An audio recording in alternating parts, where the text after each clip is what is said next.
Kemudian Hanzalah bercerita, "Ya Abu Bakar, saya menemukan diri saya berubah-ubah.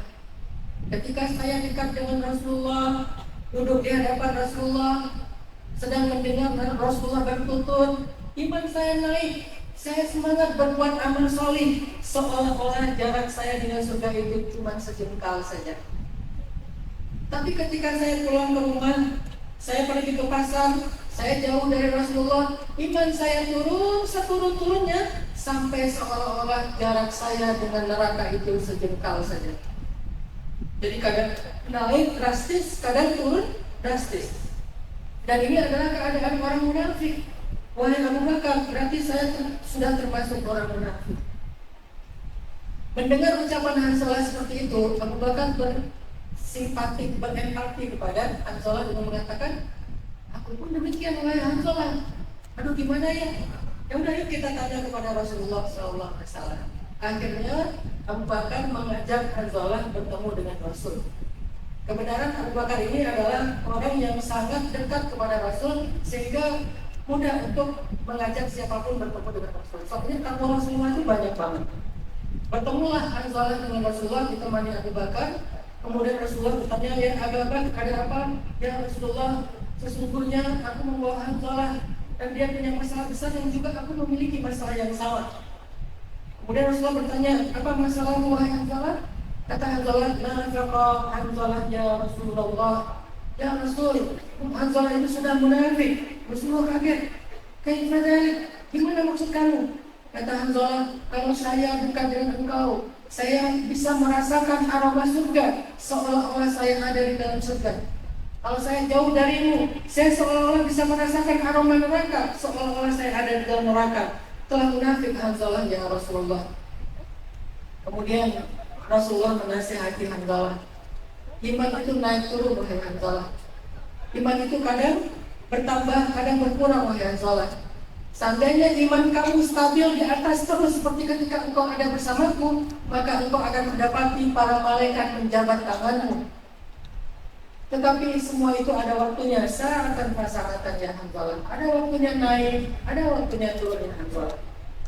Kemudian Rasulullah menyuruh Hanzalah untuk lebih banyak berteman dengan Abu Bakar As-Siddiq. Apa pelajaran dalam kasus Hanzalah ini teman-teman? Jangankan kita, Hanzalah pun ternyata merasakan gak bisa menjadi orang soleh sendiri. Padahal Hanzalah ini adalah sahabat yang sangat mulia, sahabat yang istimewa.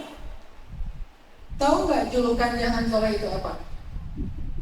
Julukannya Hanzalah itu adalah Ghassilul Malaikah, orang yang dimandikan malaikat. Itulah Hanzalah, orang yang dimandikan malaikat. Kenapa dimandikan malaikat? Karena ketika dia syahid dalam keadaan junub.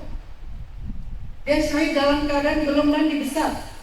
Lalu ketika dia syahid, diperiksa jenazahnya, di wajahnya banyak bintik air. Kemudian para sahabat bertanya, "Apa yang terjadi kepada Hanzalah ya Rasulullah?" Kemudian Rasulullah mengatakan, "Ghassilul Malaikah." Dia baru dimandikan oleh para malaikat dengan air dari surga untuk disucikan dari janabah. Saking istimewanya, ternyata orang kayak gini pun gak bisa soleh sendiri. Begitu juga dengan Abu Bakar. Ketika Hanzalah bercerita imannya naik turun, seolah-olah dia seperti orang munafik, Abu Bakar pun mengatakan, "Aku pun demikian wahai Hanzalah."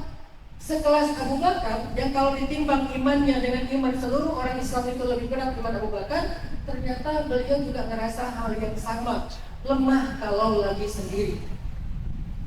Lalu ketika keduanya bercerita curhat kepada Rasulullah, Rasulullah pun membenarkan kondisi itu dengan kata-kata sa'atan fasa'atan. Emang ada waktunya naik, ada waktunya turun wahai Hanzalah. Itu normal. Itu normal. Jadi jangan sampai kita ngerasa bahwa saya itu kayaknya insya Allah kuat deh untuk konsisten, komitmen, untuk istiqomah, dawam.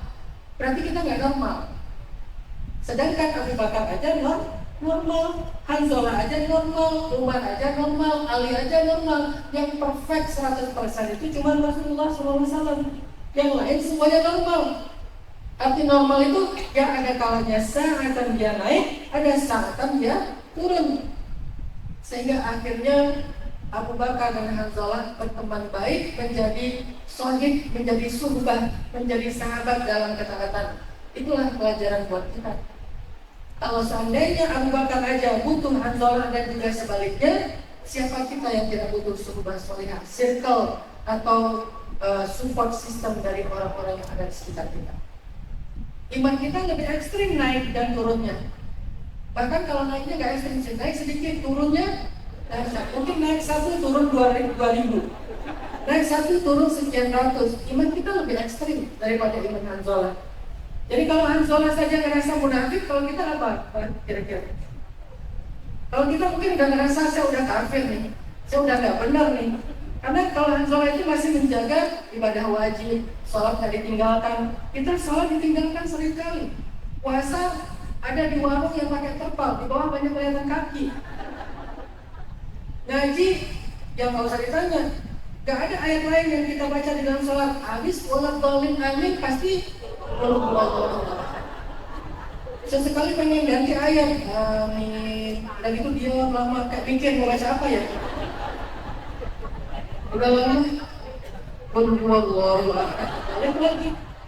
Kita nggak pernah baca surat yang lain, walaupun Al-Ikhlas juga kalimat yang mulia, ayat yang mulia, tapi kayak saking nggak pernah membuka mushaf, maka mushaf kita itu masih rapi, persis seperti baru keluar dari percetakan.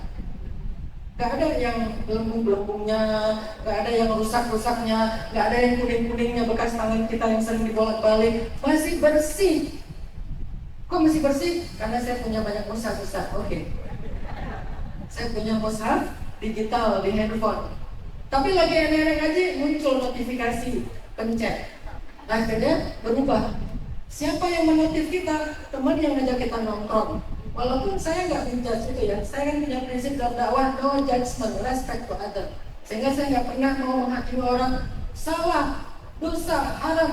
Tapi saya ngajak ini loh yang baik, ini loh yang keren, ini loh yang positif. Jadi nggak dijudge, tetapi diajak. Oke, ada teman yang ngajak kita nongkrong, ngopi, ngejalanin hobi, dan itu baik-baik aja selama nggak berlebihan. Tapi ada nggak yang ngajak kita ke masjid?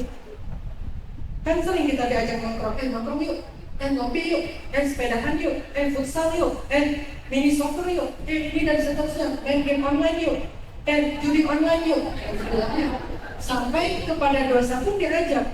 Ada nggak yang ngajaknya ke masjid yuk? Kalau ada, jaga dia. Kalau ada, jaga dia. Taklim yuk, ada kajian tuh. Kalau ada, jaga dia. Kita intikaf yuk di masjid dari maghrib sampai isya aja, nggak usah lama-lama. Kalau ada, jaga dia. Kuatin aku dong. Kenapa? Aku pengen putus sama pacar. Kenapa? Aku pengen hijrah, nggak mau pacaran. Udah, kamu semangatin aku ya. Kalau ada yang kayak gitu, jaga dia. Kalau kita lagi curhat, dia mau mendengar, jaga dia. Tapi kalau kita baru buka curhat, dia curhat balik, jaga dia jauh-jauh. Kita baru buka, aku lagi ada masalah nih. Masalah apa? Aku harus diputusin. Itu berat banget sih. Persis kayak setahun yang lalu aku juga pernah ngerasain kayak gitu. Dia cerita lebih panjang lebar. Padahal baksonya kita yang traktir, tapi dia yang curhat balik. Kalau ada yang kayak gitu, jaga dia jauh-jauh. Tapi kalau pas kita cerita, dia dengar, dia semangati, dia sampaikan ayat hadis, tapi bukan menghakimi ya. Saya agak kurang seret dengan pola mencari ayat hadis hanya untuk menghakimi orang lain, tapi bukan hanya menghakimi orang lain. Padahal harusnya dia tarhib dulu sebelum tarhib. Dia harusnya menjadi kasyiran sebelum nadiran, menyemangati sebelum dia memperingatkan. Maka kita mendengar dia mencari ayat-ayat membuat kita semangat. Oh gitu ya, aku kok malas banget ya zikir. Oh aku ingat tuh ada satu hadis, aku kenapa ya, coba aku cek lagi ya hadisnya dia baca. Kata Rasul, siapa yang membaca zikir ini berat timbangannya, zikirnya ringan banget di lisan. Gimana kalimatnya? Dia baca hadisnya misalnya gini, kalimatan khafifatan ala lisan, thaqilatan fil mizan, habibatan ila rahman, subhanallah wa bihamdi, subhanallahil azim. Kamu mau nggak ada amalan yang dikasih ijazahnya sama Nabi? Apa itu? Ada 2 kalimat, ringan banget diucapin, tapi sangat berat di timbangan kita nanti pada mahsyar. Dan Allah suka banget dong dengan dua kalimat ini. Kalimat apa? Subhanallah wa bihamdi, subhanallahil azim. Orang itu adalah sistem positif kita, sumpah solihah kita, support sistem langit kita. Jaga dia, dekat-dekat. Harus ada kata dekat, dekat-dekat. Takutnya ditafsirkan kembali. Jaga dia dekat-dekat.